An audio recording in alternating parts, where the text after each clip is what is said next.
And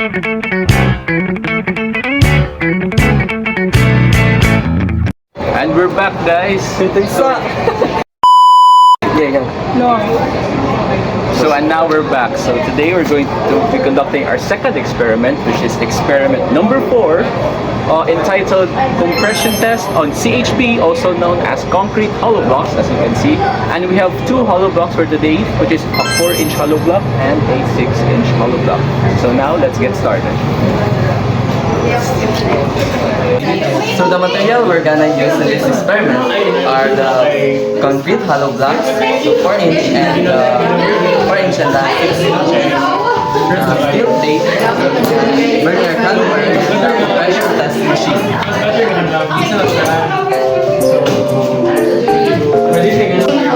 Before we start, as you can see that our CHB is very good. So we're going to since we're not cleaning, we're going to be measuring our concrete hollow blocks. So with the use of this magic measure, we're going to be measuring the concrete hollow blocks. So let's first measure its height.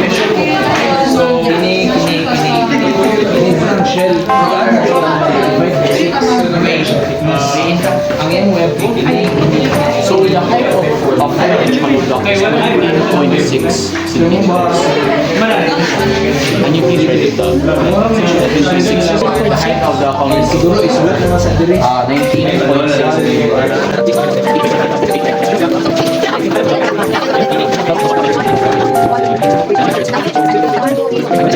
with a wet emission thickness and so now we're going to measure the web and the flat.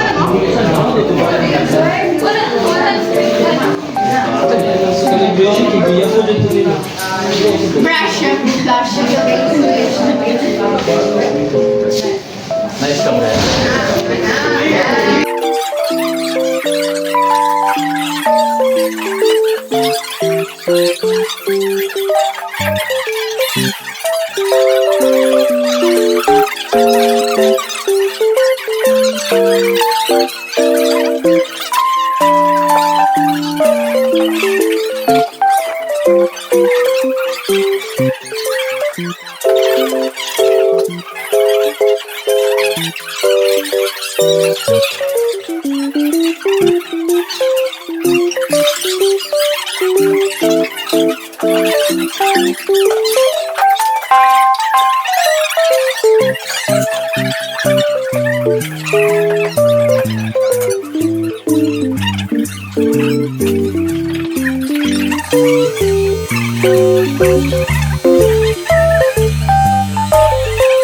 So we are now going to measure the weight of 2 concrete hollow blocks, the 4 inches and the 6 inches, using a digital weight. So the first hollow block we will be weighing is the 6 inches hollow block.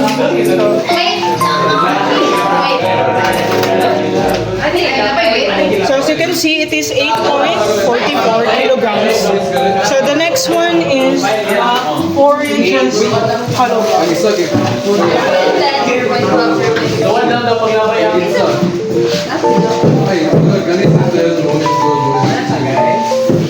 And for the 4 inches, it is 6.32 kilograms. And that is all for weighing the blocks. So guys, before we start the experiment,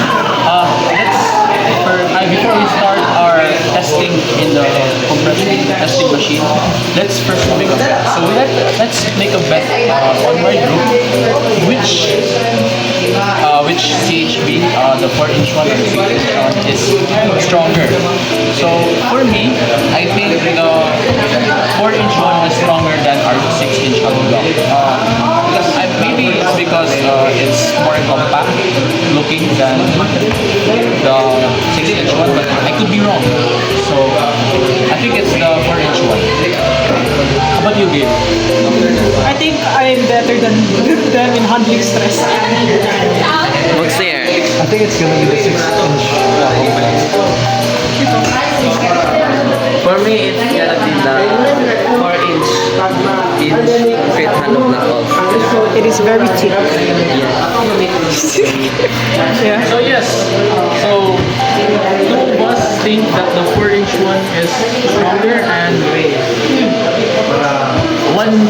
thinks that the 6-inch block is stronger, and the other one thinks that that she is stronger than the 2 concrete hollow blocks. So let's now start loading.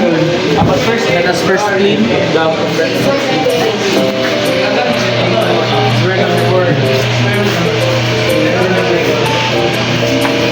Okay, so we're done cleaning.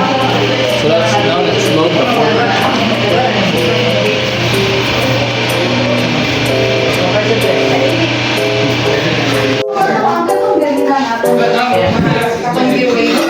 And this is what they call a platen. There's a platen. Yeah, this is a platen screw. Sige, pakita ko.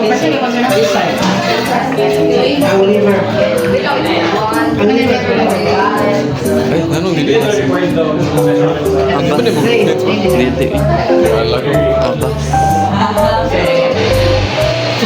Okay, is it?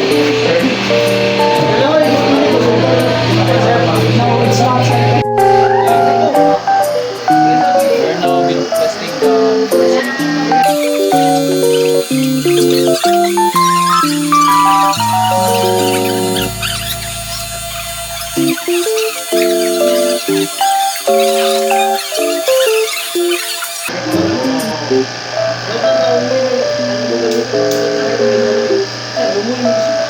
Sir, gabuhak na.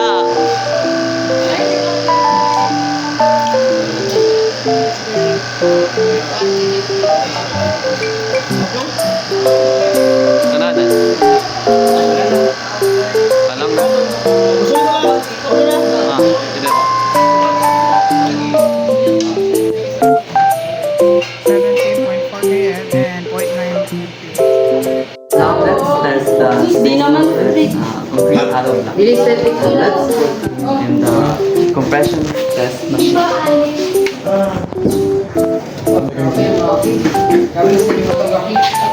Do we like to record the whole process of like fixing this? Time skip na sa. Moisture content. Iwi, huwag mo to sir. Iwi, huwag mo to. Take note of Okay, no? Pero mo stop or sa niya sir? Pag ma-swap. Pero wala siya resistance. Bisan pag imo na kung wala siya resistance. Resistance mo na pala ano eh. Kina? One, two, three. Dito tingin siya ang inyong panlisan. Take note of the load at significant points and the specimen's behavior, such as the emergence of cracks or splinters, initial failure.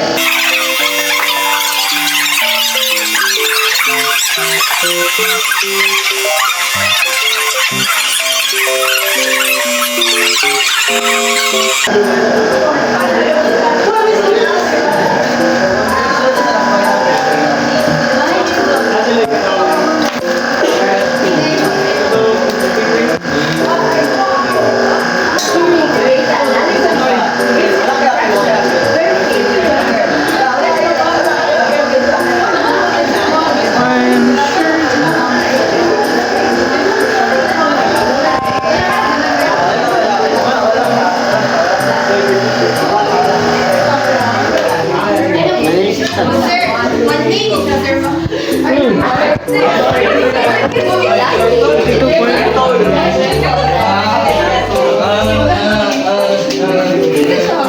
As you can see here, of the 6-inch hollow block is 22.1 kilonewtons or 111 MPa. Which is way bigger than the one at the 4-inch hollow block. Jonathan wins again. Didn't you guys bet at the same thing? 4-inch? Si Ram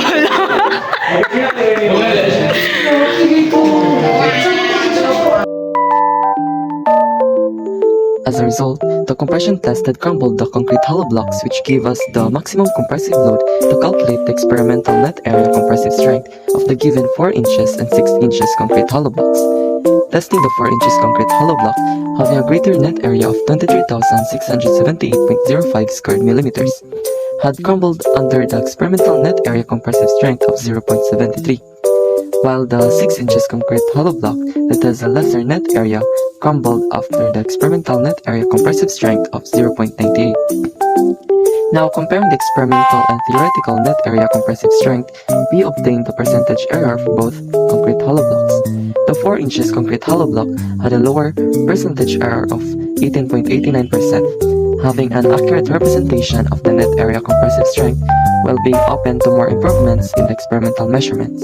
Meanwhile, the 6 inches concrete hollow block showed a lower percentage error of 10.91%, making the experiment much more accurate. So guys, that was our experiment for today, which was compression test on concrete hollow blocks. Interesting.